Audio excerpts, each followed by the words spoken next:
நாளை நவம்பர் 9 பஞ்சமி, தேய்பிறை பஞ்சமி, ரொம்பவே சிறப்பு வாய்ந்தது. உங்களுடைய கஷ்டங்கள் அனைத்தையும் போக்கக்கூடியது தேய்பிறை பஞ்சமியில் வாராகி அம்மன் வழிபாடு. அது ரொம்ப முக்கியம். வாராகி அம்மன் வழிபாடு உங்களுக்கு மன தைரியத்தையும் மன ஆற்றலையும் எல்லாத்தையும் கொடுக்கும். கடன் பிரச்சனையிலிருந்து எல்லா பிரச்சனைகளுக்கும் தீர்வுங்கிறது பஞ்சமி தேதியில் வாராகி அம்மன் வழிபாடு. நம்ம சிதம்பரத்தில் இருந்தீங்கன்னா வாராகி அம்மனுக்கு அற்புதமான கோவில் தனியாகவே இருக்குது. எங்கே இருக்குது அப்படின்னு கேட்டிங்கன்னா, பள்ளிப்படை தில்லையம்மன் நகரில் வரசக்தி மாரியம்மன் கோவில் இருக்குது. அதோட மேல் தளத்தில் வாராகி அம்மனுக்கு தனி சன்னதியில் தனி கோவிலாகவே இருக்குது. ரொம்ப அழகாக அற்புதமாக இருக்கும்.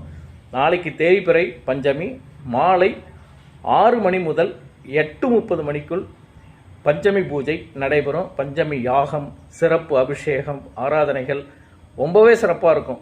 நீங்கள் வந்து ஒரு முறை பஞ்சமியில் வாராகி அம்மனை வழிபடுங்க. உங்களுடைய வாழ்க்கையில் ஏற்படுற மாற்றங்களை பாருங்கள். நன்றி.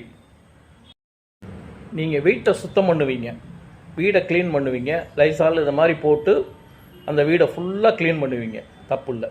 ஆனால் வீட்டில் ஒரு தெய்வீக சக்தி இருக்கணும். வீட்டில் எப்பயுமே ஒரு துர்நாற்றம் இருக்கக்கூடாது.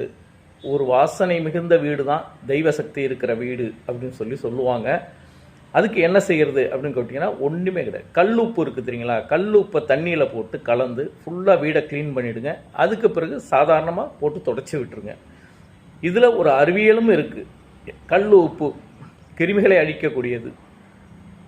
அதனால் நீங்கள் இனிமேல் வீடு துடைக்கும் போது கல்லுப்பு கொஞ்சம் போட்டு அந்த தண்ணியை கலந்து வீட்டை ஃபுல்லாக தொடச்சிட்டு அதுக்கு பிறகு சாதாரணமாக தொடச்சி விட்டுருங்க. உங்கள் வீட்டில் தெய்வீக சக்தி நிலைக்கும். இதை செஞ்சு பாருங்கள், நிச்சயமாக நல்லது.